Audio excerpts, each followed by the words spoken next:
একটু আলাদা করে বলতে চাই, বাইরে কিন্তু প্রচন্ড গরম, মানে আবহাওয়াতে তাপমাত্রা খুব বেশি না থাকলেও কিন্তু আর্দ্রতা একটু তারতম্য রয়েছে। সেক্ষেত্রে যারা বাড়ি ফিরছেন, লম্বা পথ পাড়ি দেবেন, তারা কিন্তু একটু আলাদা করে হলেও সচেতন থাকবেন। ছোটদেরকে বারবার পানি খাওয়াবেন, খাবার স্যালাইন রাখতে পারেন সাথে, পাতলা কাপড় পরে বাসা থেকে বের হতে পারেন। অর্থাৎ বাইরে যেই তাপমাত্রা আছে সেই তাপমাত্রা থেকে একটু হলেও নিজেকে সাবধানে রাখতে হবে। আর দর্শক, আমরা যেহেতু ঈদের একটা আবহ এখনো আছে, সেই ঈদের আবহের খবর কিন্তু আপনাদেরকে জানাতে চাই। দেশের নানা প্রান্ত থেকে আমাদের সহকর্মীরা আমাদের সঙ্গে যুক্ত হন, জানান সেখানকার মানুষরা কিভাবে উদযাপন করছেন উৎসব। আমরা একটু আজকে যেতে চাই সিরাজগঞ্জে। ঈদের এই সময়ে শহর থেকে গ্রামগঞ্জ ছাড়িয়ে উৎসবের রং কিন্তু চারপাশেই লেগে আছে, যেমনটা বলছিলাম। এর মধ্যে নানা এলাকায় সবুজায়ন এবং পরিবেশ বান্ধব গাছ লাগানোর প্রচেষ্টা নিচ্ছে নানা তরুণরা। এমনই এক উদ্যোগের কথা জানাবেন সিরাজগঞ্জ থেকে আমাদের সহকর্মী গোলাম মুস্তাফা রুবেল। রুবেল, শুভ সকাল আপনাকে। শুভ সকাল রুবেল।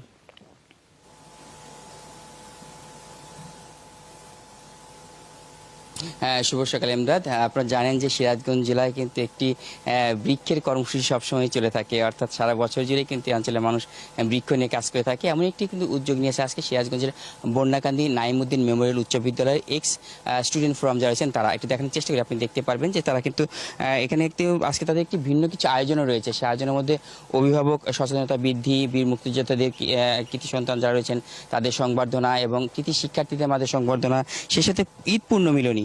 সেই ঈদ পূর্ণমিলনীর প্রথম পর্বেই কিন্তু তারা এখানে রয়েছেন, বৃক্ষরোপণ কর্মসূচি রয়েছেন। তারা কিন্তু বলছেন যে গ্রামকে সবুজায়ন করে রাখতে এবং পরিবেশ বান্ধব গাছ রোপণের মধ্য দিয়ে কিন্তু তারা তাদের এই আন্দোলনটা চালিয়ে যাচ্ছেন এবং তারা কিন্তু সেই কার্যক্রমটি শুরু করেছেন। কথা বলতে চাচ্ছি যারা স্টুডেন্ট রয়েছেন তাদের সাথে। এই যে সাত সকালে আপনারা বৃক্ষরোপণ দিয়ে মূলত আপনাদের প্রোগ্রামটা শুরু করলেন, হঠাৎ কেন এই প্রোগ্রামটি করছেন? জি, আমরা আসলে এই ঈদ পারপাসে যে আমাদের ঈদ পূর্ণমিলনী অনুষ্ঠানটি হচ্ছে, আমরা চাই যে আমাদের এই সবুজ শ্যামল বাংলাদেশ সবুজে ভরে থাক। বিশেষ করে আমরা পরিবেশ বান্ধব গাছ দিয়ে আজকের এই অনুষ্ঠানের শুভ উদ্বোধন করেছি। আর বৃক্ষরোপণ মানুষের মাঝে গণজাগরণ সৃষ্টি করুক, মানুষ বৃক্ষ রোপণ করুক, আমাদের দেশটা যেন বেশি অক্সিজেন পায়, আমরা যেন সবুজ শ্যামলের মাঝে বসবাস করতে পারি, সেই লক্ষ্য নিয়ে আজকে আমাদের এই ঈদ পূর্ণমিলনী অনুষ্ঠান বন্যাকান্দি এনএম উচ্চ বিদ্যালয়ের এক্স স্টুডেন্ট ফোরাম কার্যকর হবে, আমরা সেটা প্রত্যাশা করছি। আপনাদের সেই প্রত্যাশাটা অবশ্যই প্রতিটি জায়গায় ছড়িয়ে যাবে।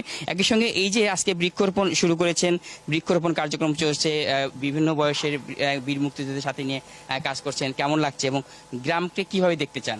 গ্রামটা একটি শুভজায়ন দেখতে চাই। আমরা আসলে অক্সিজেন নেই, অক্সিজেনটার জন্য একটা গাছ দরকার হয়, সেই গাছটা আমরা রোপণ করছি যেন আমাদের অক্সিজেন দেয়। আর আমরা একটু বর্জন করতে চাচ্ছি, বিশেষ করে যে গাছগুলো আমাদের কাছ থেকে মানে অক্সিজেন নেয়, যেমন ইউক্যালিপটাস গাছ, আমরা এই ইউক্যালিপটাস গাছটাকে বর্জন করতে যাচ্ছি এবং পরিবেশ বান্ধব গাছ মানে ঔষধি, ফলদি এবং বনজি গাছটা আমরা রোপণ করার মাধ্যমে আমরা দেশকে এবং গ্রামকে বনোন্নয়নের মধ্যে দেখতে যাচ্ছি। অবশ্যই আমরা চাই আমাদের সাথে যুক্ত হচ্ছেন একজন বীর মুক্তিযোদ্ধা, জাতির শ্রেষ্ঠ সন্তান।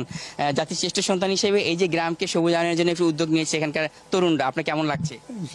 প্রথমে আপনাকে ধন্যবাদ, পরে এই অনুষ্ঠানে যারা আয়োজন করছে তাদেরও ধন্যবাদ, এবং যারা মুক্তিযোদ্ধাদের সোনার প্রদর্শনী এটা করবে। এবং আমার কাছে এটা খুব ভালো লাগতেছে যে এতদিন এখানে এটা প্রথম একটা এই অনুষ্ঠানটা প্রথমে শুরু হয়েছে।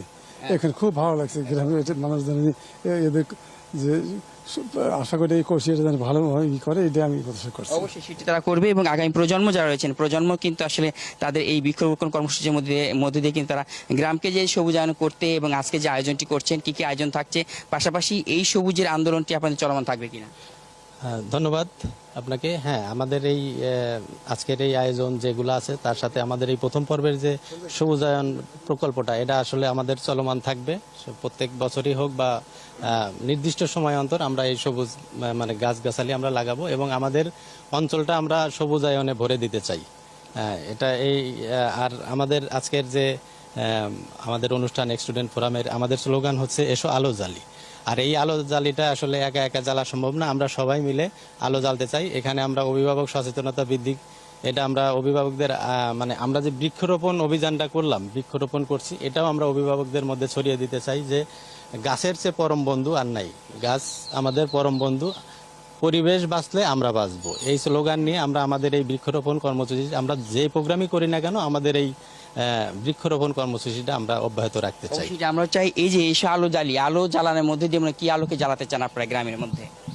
প্রথমে আমি যমুনা টিভি প্রতিনিধি এবং কর্তৃপক্ষকে ধন্যবাদ জানাই এবং বন্যাকান্দি এনএম উচ্চ বিদ্যালয়ের এক্স স্টুডেন্ট ফোরাম কর্তৃক আয়োজিত আজকের যে এই অনুষ্ঠানের প্রারম্ভে তারা মাননীয় প্রধানমন্ত্রী ঘোষিত বৃক্ষরোপণ যে অভিযান, এই অভিযান দিয়ে তারা শুরু করেছিল। এই জন্য আমি তাদেরকে ধন্যবাদ জানাই। এই প্রচেষ্টা আমাদের অব্যাহত থাকবে। একই সাথে ধন্যবাদ আপনাকে। আসলে বৃক্ষের সাথে মানুষের কি সম্পর্ক আপনারা এখানে মানুষদের মাঝে, অভিভাবকদের মাঝে ছড়াবেন আজকে মনে করছেন, স্টুডেন্টদের মাঝে ছড়াতে চান? বৃক্ষের মাঝে আমাদের যে আসলে আমাদের মেন জিনিসটা অক্সিজেন। আমরা অক্সিজেনটা যাতে মানে আমাদের বেঁচে থাকার মূল উৎস হলো অক্সিজেনটা, যেটা আমাদের যে ওতপ্রোতভাবে জড়িত।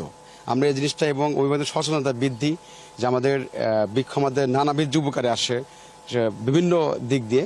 আমরা এই জিনিসগুলো আমরা এবং স্টুডেন্টদের পড়াশোনার পাশাপাশি অনেক বিষয় নিয়ে আমাদের এটা আলোচনা হবে এবং কীভাবে এগুলো আরও সামনের দিকে বেশি বৃক্ষরোপণ করা যায় এবং মানে ভালো কিছু করা যায়, এই জিনিসগুলো আমাদের এখানে উত্থাপন হবে। অবশ্যই, হ্যাঁ, ঠিক আছে, ধন্যবাদ আপনাকে। আসলে এই যে বৃক্ষের সাথে মানুষের সম্পর্ক, নিবিড় একটি সম্পর্ক তৈরি করতেই কিন্তু মূলত শিক্ষার্থীদের মাঝে তাদের এই বৃক্ষরোপণ কার্যক্রম এবং বৃক্ষ নিয়ে যে সচেতনতা, সেটি বৃদ্ধির লক্ষ্যে কিন্তু তারা তাদের আজকের এই আয়োজনটি করেছেন। একই সঙ্গে কিন্তু ঈদ পূর্ণমিলনী হবে, সকল শিক্ষার্থীরা এখানে থাকবে এবং যারা পুরাতন যারা স্টুডেন্টরা অর্থাৎ শিক্ষার্থী রয়েছে তারাও এখানে আসবেন, সকলে মিলে একটি মিলনের আবদ্ধ হবেন। ঈদ পূর্ণমিলনীতে তারা আবদ্ধ হয়ে কিন্তু একই সঙ্গে গ্রামকে সবুজায়ন এবং এখানে ফলজ এবং ঔষধি বৃক্ষে কিন্তু ভরপুর করতে চান এবং বৃক্ষের বিকল্প নেই এমনটাই কিন্তু আজকে স্লোগান দিচ্ছেন তারা। এবং তারা কিন্তু আলো ছড়িয়ে দিতে চান পুরো এলাকা জুড়ে। সেই শিক্ষার আলো এবং বৃক্ষের আলো, দুটি আলো আলোকিত হবে এই পুরো গ্রামটি, এমনটা কিন্তু প্রত্যাশা করছেন আজকের আয়োজকরা। ফিরে যাচ্ছি স্টুডিওতে। চমৎকার, ধন্যবাদ রুবেল। আপনি যখনই সিরাজগঞ্জের এই ধরনের খবরগুলো আমাদেরকে জানান, আমার কাছে মনে হয় যে এই খবরগুলো কিন্তু এমদাদ অন্য যে জেলা শহর আছে সেই শহরের জন্য কিন্তু একটা অনুপ্রেরণার গল্প হতে পারে। তরুণরা মিলে একটা সমাজে পরিবর্তনের যে চেষ্টা তারা করছেন, এটা ইতিবাচক। আর সবচেয়ে বেশি এই সময়টায়, অর্থাৎ এখন যখন আমরা এত বেশি পরিবেশ নিয়ে কথা বলছি, এত বেশি গাছ কাটা হচ্ছে চারপাশে এবং এত আর্দ্রতা নিয়ে আমরা কথা বলছি, এই সময় কিন্তু গাছ লাগানোর প্রয়োজনীয়তাটা সবচেয়ে বেশি। এবং আমরা সবাই জানি যে কিছুদিন আগে যেই চরম গরম পড়েছিল, তখন কিন্তু অনেককেই আমরা দেখেছি গাছ কিনতে, গাছ লাগাতে, কিন্তু সেটা কিন্তু গাছ লাগানোর সময় ছিল না। বর্ষাকাল এখন হচ্ছে গাছ লাগানোর সবচেয়ে উত্তম মৌসুম। আর এই সময় আসলে যারা গাছপ্রেমী আছি অথবা আমরা যারা আসলে গাছের প্রতি ভালোবাসা রাখি অথবা সমাজে একটু পরিবর্তন আনতে চাই, তারা কিন্তু অবশ্যই বৃক্ষরোপণের দিকে নিজেদেরকে একটু হলেও মনোযোগী করতে পারি। আমাদের পরিবারের যে সদস্যরা আছে তাদেরকে নিয়েও কিন্তু আমরা এই চেষ্টাটা করতে পারি। যারা শহরে থাকেন, ছাদ বাগান বা গ্রামে, যারা শহরে থাকেন, বিশেষ করে যারা ঢাকায় থাকেন, তারা চাইলে এখন গাছ লাগাতে পারেন। আমাদের কিন্তু বৃক্ষ মেলা চলছে, যদিও ঈদের ভেতরে বন্ধ চলছে। আমরা আগারগাঁয়ে কৃষি মন্ত্রণালয়ে যে বড় ধরনের আমাদের যে বৃক্ষ মেলা, সেই বৃক্ষ মেলা প্রায় মাসখানেক চলে। শুরু হয়েছে ঈদের 7 দিন 10 দিন আগে এই মেলাটা চলবে। কলি যেটা বললো একেবারেই যথার্থ। এখন বৃষ্টি হচ্ছে, গাছ লাগানোর এখন ভালো মৌসুম। যে সময় আমরা দেখলাম সিরাজগঞ্জের যে গল্পটা দেখলাম, তারা মানে স্কুলের প্রাক্তন ছাত্রছাত্রী, তারা ঈদের সময় বাড়ি গিয়েছে, এরপরে তারা গাছ লাগাচ্ছে। আমরা নিশ্চিত যে ঢাকার বাইরের সব জায়গায়, অন্যান্য জায়গায়ও এরকম আছে। সিরাজগঞ্জের গল্পটা একেবারে সিম্বলিক। আমরা অন্যান্য জায়গাতেও এরকম হয়, নিশ্চয়ই আমরা চাই এটা আরো বেশি হোক। সেই প্রত্যাশায় সকালের বাংলাদেশে আমরা একটা বিরতিতে যেতে চাই। ছোট্ট বিরতি দর্শক, ফিরবো কিছুক্ষণের মধ্যেই, সাথে থাকবেন।